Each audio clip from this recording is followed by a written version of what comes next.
Baik, terima kasih Pak Dr. Luar biasa sekali pemaparannya terkait dengan tata kelola dan juga terkait dengan bagaimana sistem hukum dan kelembagaan pengusahaan. Baik, Bapak Ibu dan rekan-rekan sekalian, kita buka sesi pertanyaan, di mana sesi diskusi ini untuk sesi pertama akan kita buka 3 orang penanya. Sudah ada yang raise hand di sini, ada Bapak Lukman. Bapak Lukman nanti ya, giliran kedua. Yang pertama tadi ada Bapak Ricci dari STIH. Dipersilahkan untuk menyampaikan pertanyaannya secara langsung. Saya Pak Lukman ya? Lukman ya Pak? Oh ya, habis ini Pak ya? Iya, ya. Oh, habis setelah ini baru saya Pak. Oke. Bapak Ricci, apa bisa dimonitor? Oke, karena Pak Ricci masih belum bisa bergabung, dipersilakan Pak Lukman Ahmad untuk menyampaikan pertanyaannya. Ya, saya Pak ya? Ya. Ya, baik. Terima kasih. Assalamualaikum warahmatullahi wabarakatuh.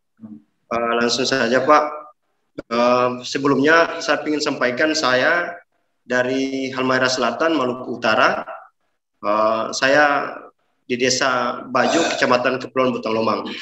Kebetulan dulu saya pernah aksi mengenai kelangkaan BBM di daerah saya atau di kecamatan saya.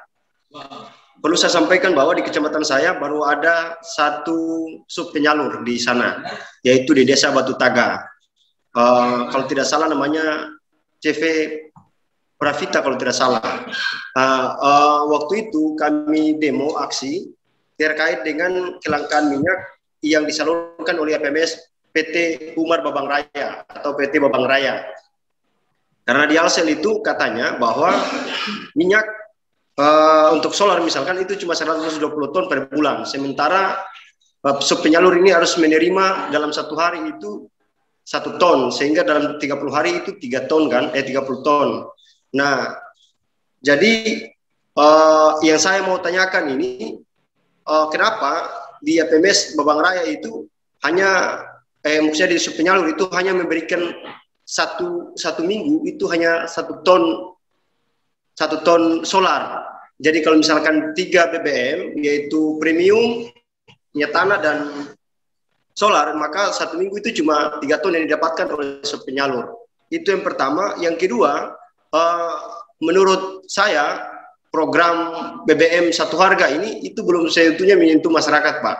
Karena kehadiran penyalur juga itu belum menjawab sepenuhnya kegelisahan masyarakat. Sebab penyalur ini masih menggunakan biaya sendiri untuk biaya pengangkutan. Sehingga dari biaya pengangkutan ini, maka mereka akan mengambil sedikit keuntungan untuk menutupi biaya pengangkutan mereka dan membayar gaji para pekerja-pekerja yang bekerja di mereka. Sehingga untuk BBM satu harga itu belum sepenuhnya dirasakan oleh masyarakat di 3T. Karena tadi, misalkan kalau di desa saya itu masih dapat 1 liter itu itu kebutuhan BBM-nya sangat besar. Rata-rata semuanya di situ. Maka saya ingin bagaimana pengawasan BPH Migas terkait dengan hal-hal ini. Sebab kalau saya lihat lagi di daerah saya itu bahkan di Ternate, di Maluku Utara, di kota Ternate itu di setiap SPBU itu sudah tidak ada lagi menjual BBM subsidi. Bahkan semua sudah menjual pertalite, begitu Pak. Lalu dikemanakan BBM subsidi ini? Apakah memang, kalau saya pribadi menduga ada penjualan ke industri lain di sana, sebab di situ akan harga dengan industri lain, sehingga masyarakat dipaksa untuk membeli pertalite dengan alasan pertalite lebih berkualitas ketimbang premium, padahal premium itu ada subsidinya, kayak gitu Pak. Mungkin itu saja dari saya. Semoga ini dapat menjadi semacam sesuatu untuk kemudian BPH Migas melakukan pengawasan dan pengontrolan lebih ketat lagi terhadap calo-calo migas di daerah Pak. Itu Pak, saya kembalikan. Baik, terima kasih. Luar biasa sekali pertanyaannya. Mungkin ada yang dikonfirmasi nanti oleh Pak Dr. Ahmad. Dipersilakan untuk Pak Dokter terkait dengan pertanyaan dari Mas Lukman tadi. Dipersilakan untuk ditanggapi, Pak. Saya tanggapi dulu ya. Ya. Satu-satu. Oke, terima kasih Pak Lukman Ahmad. Salam untuk teman-teman di Halmahera Selatan, Maluku. Ini masuk di MOR 8 kalau nggak salah, Pertamina MOR 8 kalau nggak salah. Jadi begini, ada perbedaan antara BBM satu harga dan subpenyalur. Kalau BBM satu harga, lokasinya dan izinnya serta jumlah kuotanya itu yang mengatur Kementerian SDM. BPH Migas hanya mengawasi, termasuklah misalnya ada laporan dari Bapak tadi, Pak Lukman, ataupun ada laporan dari masyarakat lain, apabila terjadi kelangkaan. Apabila terjadi kekosongan, maka ada call center, ada Instagram, ada macam-macam sarana media yang bisa disampaikan kepada BPH Migas, dan BPH Migas dalam waktu yang cepat pasti akan mengatasinya dengan memanggil Pertamina untuk membicarakan permasalahan ini. Itu yang pasti yang pertama. Yang kedua, subpenyalur. Subpenyalur itu baru yang menentukannya adalah BPH Migas. Tadi sudah disampaikan ada perbedaan harga. Perbedaan harga itu adalah transportasi, biaya transport dari SPBU tempat mengambil BBM-nya itu kepada lokasi subpenyalur. Jadi begini, karena percepatan pertumbuhan BBM satu harga itu tidak begitu cepat, terbatas karena investasinya tinggi, maka BPH mempunyai satu program namanya subpenyalur tadi. Subpenyalur itu hanya menjual BBM bersubsidi, sama di BBM satu harga, bukan menjual BBM non subsidi. Itu yang paling penting harus kita ingat. Nah, kenapa harganya harus beda? Karena apa?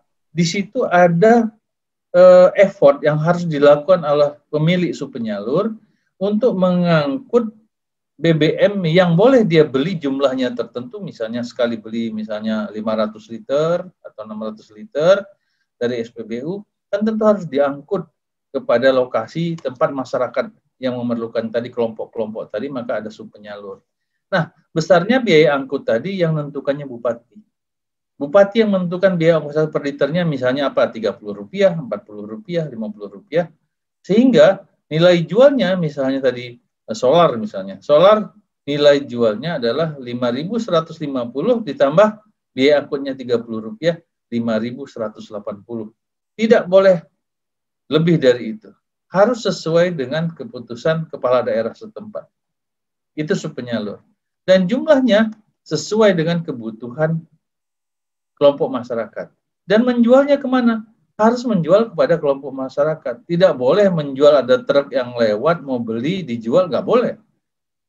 Harus menjual kebutuhannya untuk kelompok masyarakat. Itu subpenyalur. Dibandingkan kalau selama ini orang menjual bisa 10.000 per liter. Jadi liar, nilai harganya nggak bisa dikendalikan. Dengan subpenyalur, harga bisa dikendalikan. Jadi harga di SPBU plus ongkos angkut yang ditentukan oleh bupati. Dengan minimal jarak paling sedikit 10 km. Baru bisa menjadi hadirnya subpenyalur. Jadi itu perbedaannya tadi kalau BBM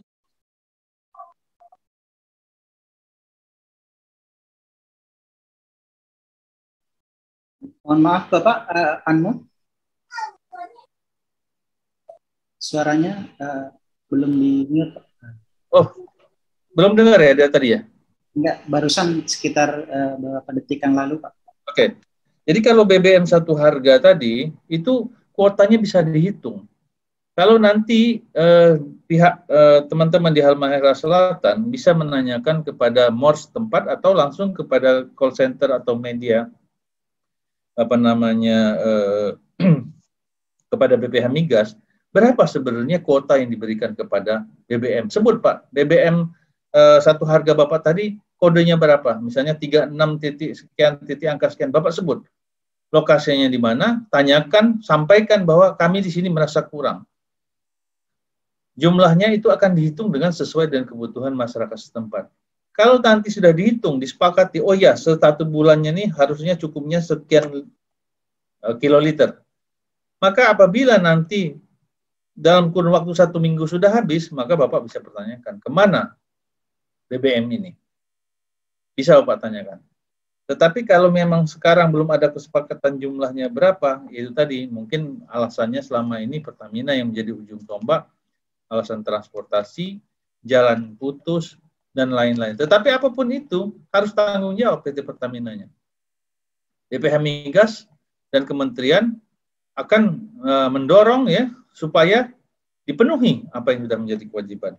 Karena kuota BBM subsidi yang akan digunakan oleh masyarakat tempat Bapak itu dihitung, termasuklah nanti dihitung jumlahnya menjadi yang 16 juta kiloliter di DPR tadi.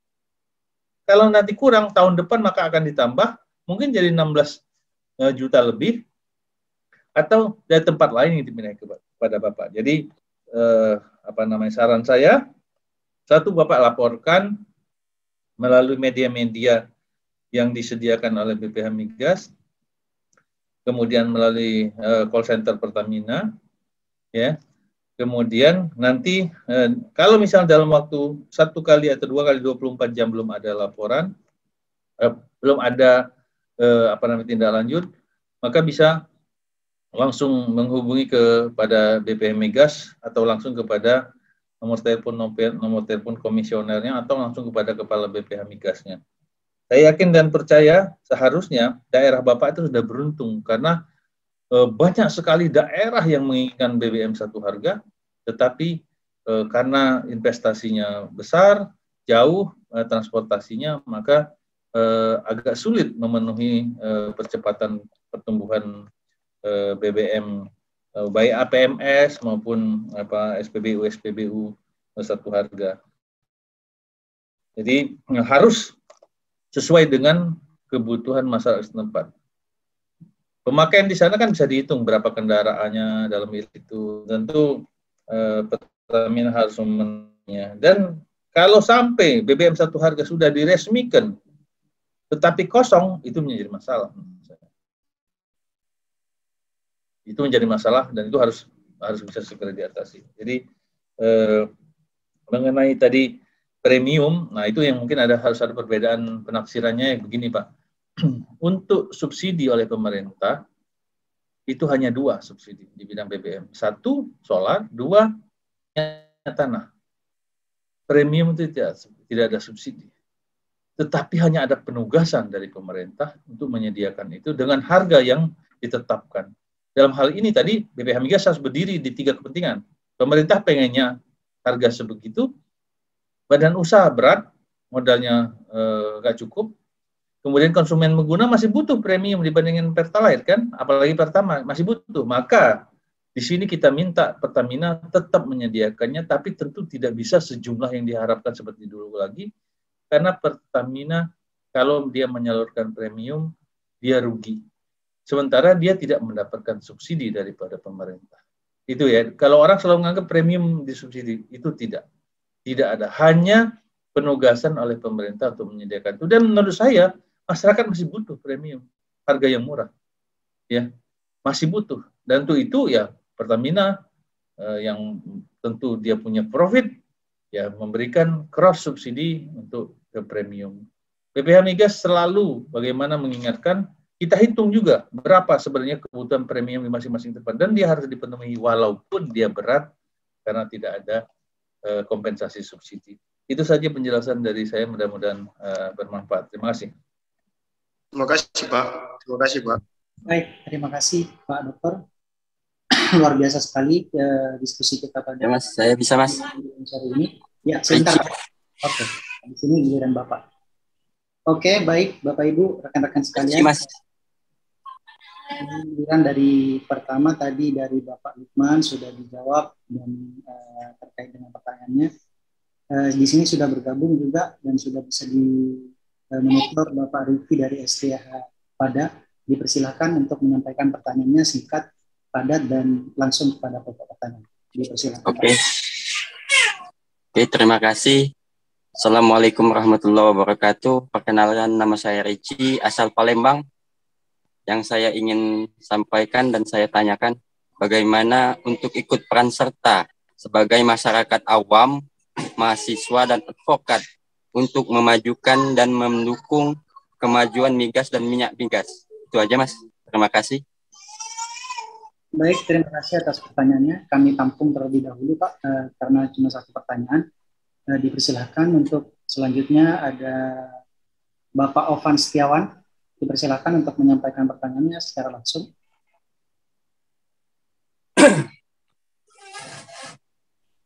Monitor Bapak Ovan.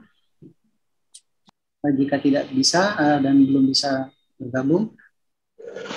Ya, saya. Silakan, Pak.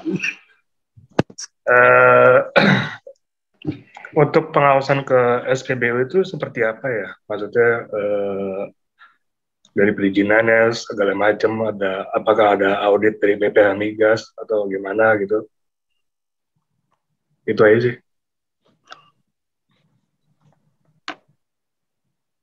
Ada dua pertanyaan. Yang pertama dari Bapak Ricci tadi, Pak, dan juga yang kedua Bapak Ovan Setiawan. Yang pertama terkait dengan peran serta masyarakat, yang kemudian kedua dari Bapak Ovan terkait dengan pengawasan oleh BPH Migas ke SPBU. Silakan untuk Pak Dr. Ahmad Rizal untuk menjawab pertanyaan dari kedua penanya tersebut. Terima kasih, Pak Ricci. Ya, menurut saya semua lapisan masyarakat, terutama kita, Pak Ricci, pemuda, harapan bangsa, untuk ikut serta dalam kegiatan migas itu bisa dilaksanakan secara langsung maupun secara tidak langsung. Secara langsung, kalau Bapak masih umurnya belum melampaui batas umur untuk menjadi karyawan atau pegawai di badan usaha migas, tentu Bapak bisa melamar kepada perusahaan-perusahaan migas tadi.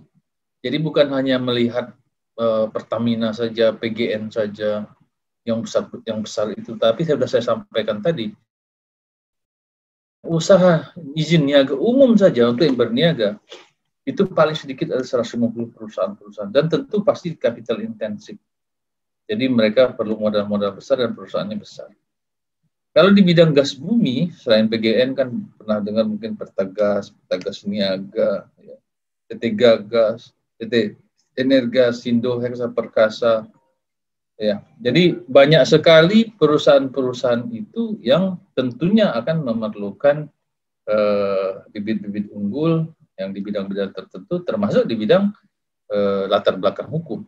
Jadi kesempatan itu Bapak bisa artinya berinteraksi langsung menjadi bagian dari perusahaan-perusahaan tersebut dengan mencoba untuk melamar kepada perusahaan-perusahaan tersebut. Sekarang mungkin mereka bisa dilakukan melalui universitas-universitas setempat, ya, dan selalu itu reguler, Pak.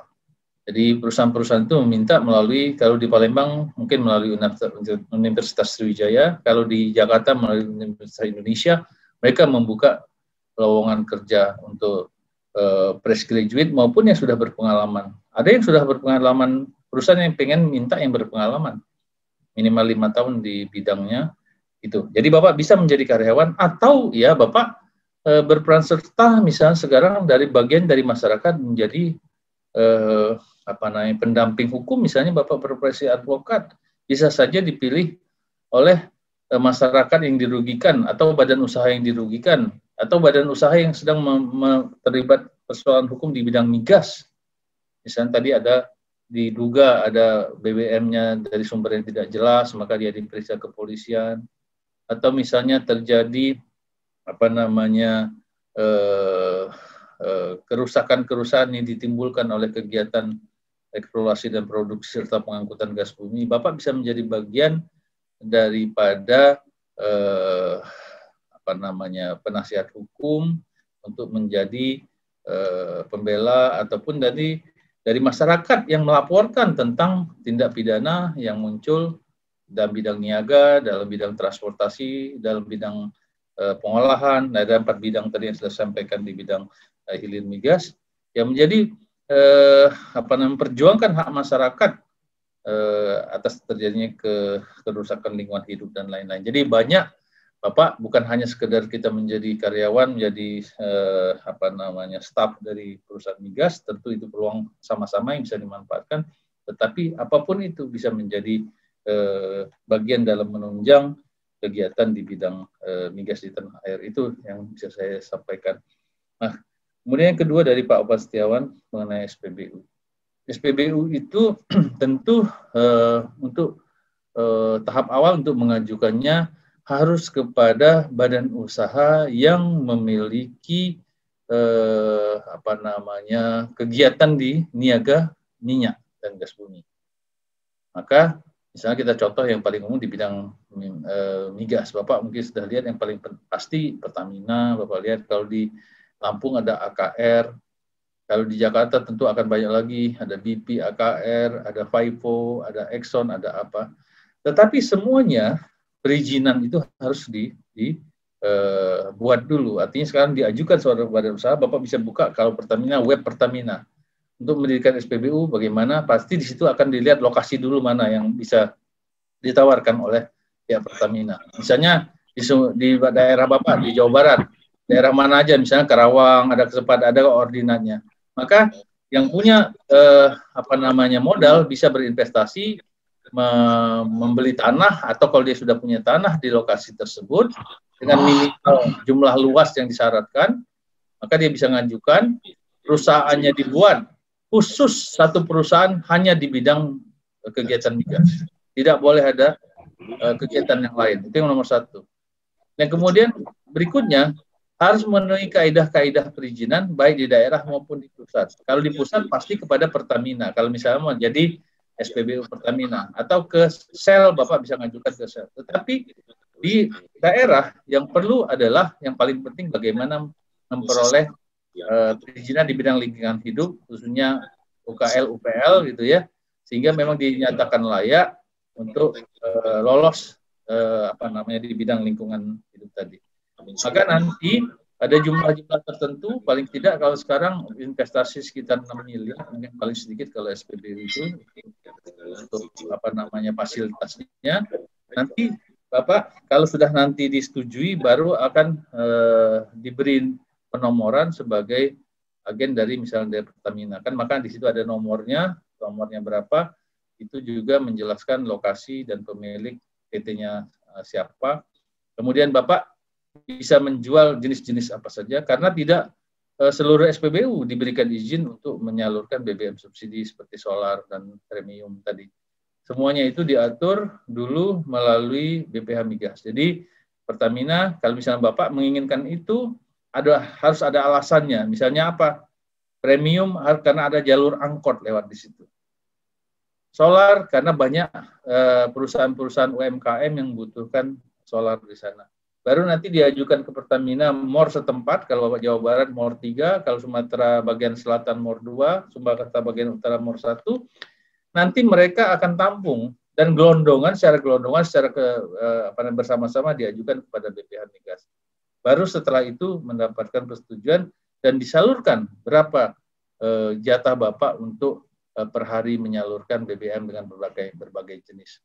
Khusus untuk Pertamina dan AKR, ya, jadi di luar yang lain tidak, itu untuk subsidi yang menjual BBM subsidi tadi itu akan dilakukan verifikasi volume setiap bulan.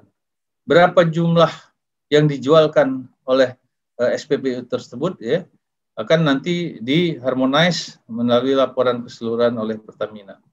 Ya, dan kemudian juga kalau misalnya dirasa kurang, maka nanti akan ditinjau langsung oleh BPH apakah memang di situ harus diberikan tambahan. Jadi khusus untuk yang bersubsidi itu harus ada verifikasi volume khusus, tetapi yang untuk non subsidi dia self assessment melalui Pertamina untuk melaporkan kepada Pertamina, dan Pertamina yang membayarkan PBBKB-nya tadi. Karena yang non subsidi kalau solar harus membayar pajak bahan bakar kendaraan bermotor ke pemerintah daerah setempat melalui Bapenda dan iurannya kepada negara melalui BPH Migas. Itu yang bisa saya sampaikan. Terima kasih. Baik, terima kasih Pak Dr. Ahmad. Luar biasa sekali diskusi kita pada siang menjelang sore hari ini. masih ada beberapa yang akan mengajukan pertanyaan baik melalui raise hand maupun di kolom chat. Kami persilahkan satu penanya untuk Bapak Robi Pangabian. Dipersilahkan untuk langsung menanyakan kepada Bapak Dr. Ahmad. Dipersilakan.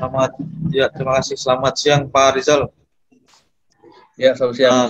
Kita semua tahu bahwa migas ini kan lahan basah.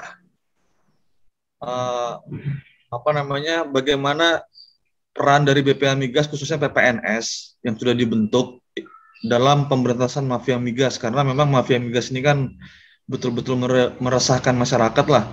Begitu, terima kasih Pak Arizal. Baik, kami tampung dulu pertanyaannya. Yang pertama dari Bapak Robi. Yang kedua ada Bapak Christian Hutasoid. Disilahkan Bapak untuk menyampaikan pertanyaan secara langsung.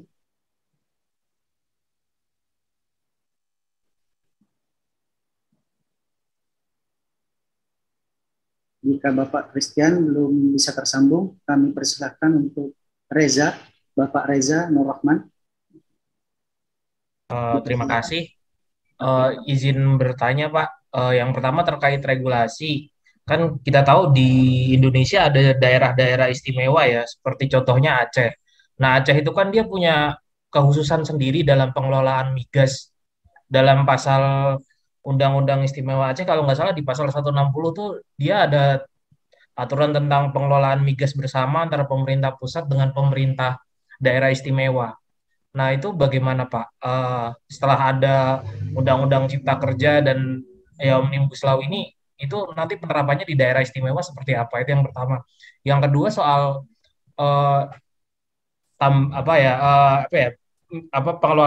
pengelolaan migas yang dikelola oleh rakyat kan di daerah-daerah pelosok tuh masih ada itu.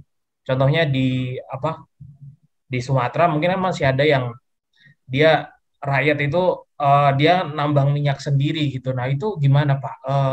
Apakah ini perlu dirangkul dalam bentuk koperasi karena itu kan balik lagi rakyat Indonesia ya, ataukah ya mereka memang layak dipidana gitu menurut Bapak? Terima kasih. Dua pertanyaan. Baik, terima kasih, pertanyaannya luar biasa sekali. Kami persilakan untuk Bapak Dr. Ahmad menanggapi dari kedua pertanyaan tersebut. Yang pertama dari Bapak Robi mengenai BPH Migas dan juga peran PPNS dalam memberantas mafia migas. Yang kedua dari Bapak Reza Nur Rahman terkait dengan daerah kekhususan dan juga migas yang dikelola oleh rakyat. Silakan untuk menanggapi dari pertanyaan tersebut. Oke, terima kasih Pak Robi. Jadi memang kita mendengar istilah mafia migas, istilah ya macam-macam ya, keren-keren istilahnya, tapi ujung-ujungnya merugikan masyarakat intinya gitu kan ya. Kebetulan saya kemarin itu adalah komite pengawasan.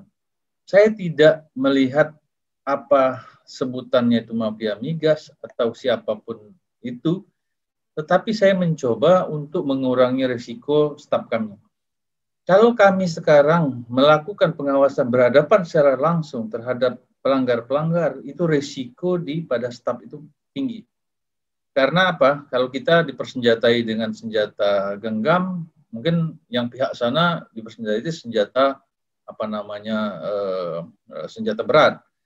Kemudian kita jumlahnya 3, orang jumlahnya sekian. Jadi kami waktu itu mempunyai konsep adalah menghindari berhadapan langsung dengan orang yang menjual migas dengan cara tidak benar, dengan jalan memeriksa pembeli, Pak.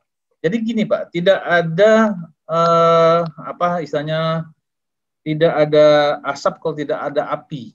Tidak ada orang yang mencoba menjual kalau tidak ada yang membeli. Maka kita sekarang konsepnya adalah potong kepada pembelinya. Pembeli ini sebenarnya satu ada yang baik, pengennya yang bagus, tapi disuplai yang enggak bagus. Ada juga pembeli mencari yang tidak bagus dengan harga yang miring. Maka kita membuat kerjasama dengan daerah, khususnya Bapenda, memeriksa pemakaian konsumen-konsumen akhir, industri-industri. Kan yang menggunakan BBM banyak ini kan industri, Pak, bukan mobil yang cuma isi berapa 30-40 liter. Ini ribuan liter Pak yang mereka pakai tiap hari. Maka kita periksa konsumen-konsumen pengguna air. Kita periksa siapa yang menyuplai BBM-nya. Begitu kita dapatkan, kita sampaikan kepada mereka bahwa ini suplainya ini bukan dari badan usaha resmi. Maka Anda harus membeli dari badan usaha resmi, ini daftarnya. Daftarnya ini ada, ya. Kemudian kalau Anda masih, sudah kita ingatkan, masih mencoba beli dari tempat lain juga, maka akan kena pidana pasal 53. Pasal 53 ayat C atau D saya lupa. Tapi yang pasti ada sanksinya, ya. Dia melakukan perniagaan dari sumber yang tidak jelas, disanksi sampai dengan sekian miliar dan sekian tahun penjara. Kalau nggak salah 4 miliar dan 4 tahun kalau undang-undang migas. Jadi dengan mereka kita putus, mereka tidak berani lagi karena kita tahu kan izinnya bisa dicabut kalau mereka misalnya macam-macam. Dan kita sekarang akhirnya dengan jangka waktu 3-4 tahun, akhirnya apa? Penyuplai ini berkurang sendiri karena nggak bisa menjual lagi, Pak. Karena yang pembeli nggak mau beli. Nah, caranya mengeliminir pemain-pemain itu tadi, Pak, dengan memotong rantai pasok, rantai supply dia. Itu salah satu konsep kami untuk menghindari bentrok. Dan alhamdulillah itu cukup mempan, cukup manjur. Karena apa? Si pembeli lebih gampang kita gertak, kita ancam, kita putuskan bila perlu izinnya dari pemerintah setempat, bupati, dan lain-lain. Karena apa? Pasti dia nggak bayar pajak penjual dari barang-barang nggak jelas ini tadi, Pak. Kalau nggak bayar negara iuran kepada negara, juga nggak bayar pajak kepada bapenda setempat. Pasti marah bupati, wali kota, gubernurnya. Karena harapan dari pemerintah menambah PAD itu dari adanya minyak dan gas bumi ini. Nah, jadi itu. Jadi salah satu konsepnya kita periksa konsumen akhir. Bukan kita berhadapan dengan penjual-penjual yang nggak jelas, karena di belakangnya ada oknum-oknum berseragam biasanya. Gitu. Jadi kita harus cerdas bagaimana menghadapi. Kemudian yang berikutnya, kita ada perintahkan Pertamina untuk membuat digitalisasi di nozzle-nya. Setiap penjualan harus tercatat online langsung kepada BPH. Melalui sistem yang dibikin mereka dengan Telkom, digitalisasi yang keluar dari nozzle-nya di dispensernya SPBU, dari pompanya itu, setiap liter harus tercatat, khusus yang bersubsidi. Karena kita pengen menyampaikan bersubsidi. Jadi kalau dia ngisi sekaligus tiba-tiba 200 liter, langsung kita ketahuan, ini pasti jualnya nggak benar, drum-druman dia jual. Dengan seperti itu kita akan mengkoreksi. Bila perlu tidak kita akui di akhir bulan itu penjualan subsidi. Kamu penjualannya normal, 10.000 per liter, bukan 5. Mampus dia, Pak, nggak berani lagi nanti dia, Pak, karena kita tentukan ketegasan. Jadi jangan kita hadapi orang itu dengan keras, tapi kita bicarakan konsep sehingga dia mati sendiri secara pelan-pelan. Jadi begitu yang kita lakukan di bidang hilir migas. Nah, dari Pak Reza mengenai Aceh, mereka punya badan pengelola migas Aceh namanya. Tapi khusus untuk bagaimana mengatur produksi yang didapat dari Aceh. Terutama khususnya gas yang akan disalurkan kepada Pupuk Iskandar Muda. Jadi mereka ada kekhususan di sana, tapi bukan di bidang hilir migas. Kegiatan hilir migas di Aceh sama saja apa yang dilakukan oleh kegiatan-kegiatan migas di daerah-daerah lain. Tidak ada perbedaan yang di bidang hilir migas. Dan yang terakhir, mungkin ini yang terakhir ya Pak dan migas oleh rakyat. Ya, di Sumatera Selatan, di Jawa Tengah, itu banyak sumur-sumur tua yang dikelola baik secara legal maupun secara ilegal oleh masyarakat. Ada yang dibicarakan secara ilegal karena mereka tidak dalam kelompok, mereka tidak dalam koperasi, mereka tidak tergabung dalam BUMD setempat misalnya. Karena daerah-daerah sumber-sumber minyak tua ini terdiri satu, itu miliknya perusahaan tertentu, misalnya milik Pertamina wilayahnya. Disebut sumur, tidak mungkin lagi diproduksi secara teknoekonomi karena terlalu mahal, tinggal sedikit. Jadi dibiarkan sebagai sumber terbuang. Atau ada namanya carving area. Area-area yang dimiliki oleh badan usaha tertentu seperti Exxon, Shell, Pertamina, dan lain-lain yang tidak digarap karena dianggap potensinya kecil bagi perusahaan. Tapi bagi rakyat itu masih bisa dikerjakanlah oleh masyarakat. Yang legal mereka melalui koperasi, mereka melalui badan usaha milik negara. Yang ilegal mereka kerjakan sendiri. Yang nampungnya ada pasti. Tapi yang itu tadi, yang nampungnya itu pasti nanti menyalurkannya juga kepada badan usaha yang tidak berizin. Maka sekarang ini ada buah si malakama. Masyarakat pengen menikmati hasil migas. Tapi salurannya belum ada. Maka untuk itu himbauan kami, bergabunglah dalam koperasi tertentu, ya, sehingga nanti yang akan menampung hasilnya itu jelas, yang mendapatkan izin dari bupati setempat. Nah, kemudian juga nanti itu wilayah siapa? Itu dijualkan kepada yang punya wilayah. Misalnya punya Pertamina, yang Pertamina harus nampung. Tapi ini Pak, mohon maaf, nah ini tidak 100% benar. Ini kita berbagi, kita boleh berdiskusi. Ada kelemahannya menurut kami. Badan usaha ini hanya membayar besaran biaya seperti kontraktor. Jadi kalau 1 liternya itu ya dia bayar aja Rp20 misalnya sebagai kayak usaha dia gitu loh. Nah si rakyat nggak mau, kami jual per liter itu kan kalau kalian jual kan 5.000, kami beli aja 1.500 punya kami. Masyarakat maunya kayak gitu kan. Padahal si badan usaha mau lihat, itu kan punya kami. Kamu kan cuma ngangkutnya doang, kayak bayar aja 30. Ini yang belum ketemu. Menurut saya disinilah peran nanti petinggi-petinggi di pusat untuk supaya jangan lagi sampai rakyat ini tadi karena nggak cocok harganya memberikan kepada pihak-pihak yang menampung. Tapi juga harus mengendorkan nafsunya masing-masing. Rakyat jangan terlalu tinggi mintanya, yang badan usaha jangan terlalu rendah juga menghargai per liter usaha oleh rakyat tadi gitu. Nah, kalau enggak gitu ada yang nampung Pak, 3.000 ditampung sama dia gitu. Dia olah-olah dikit, nanti dia jual 4.000. Sementara harga solar yang non subsidi kan 9.000 sampai 10.000, dia jual 6.000 masih ada yang terima. Disitulah akhirnya berputar-putar mengenai namanya nanti ada istilahnya mafia migas, ada istilahnya apapun itu segala macam. Karena apa?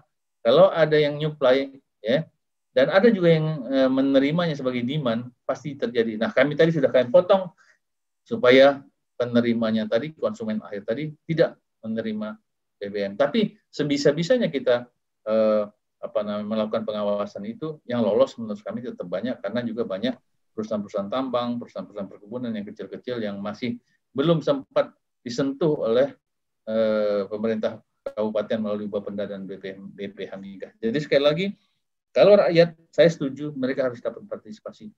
Tapi harganya itulah yang harus berkompromi. Ya, badan usaha jangan juga semena-mena cuma menentukan harga sekian. Ya si rakyat juga jangan juga seenak, ya, pengennya terlalu tinggi sampai menentukan harga sekian. Nah, sinilah peran serta pemerintah daerah setempat maupun pemerintah pusat untuk sama-sama menentukan berapa sih nilai sebenarnya dari effort yang dikeluarkan oleh masyarakat itu, dan nanti juga sebagian penghasilan itu untuk diberikan pembinaan untuk uangnya itu dikeluarkan untuk bagaimana menerapkan K3 dalam kegiatannya itu sehingga menghindari bahaya dan lain-lain di kegiatan usaha penambangan migas tersebut. Itu saja saya rasa Pak Wirdan, kita sudah 1,5 jam, mudah-mudahan ada manfaatnya untuk kita semua. Mohon maaf apabila ada kekurangan pas, tidak begitu jelas apa yang saya sampaikan atau saya berikan jawaban tanggapan, saya mohon maaf ya sebagai manusia biasa yang banyak. Terima kasih.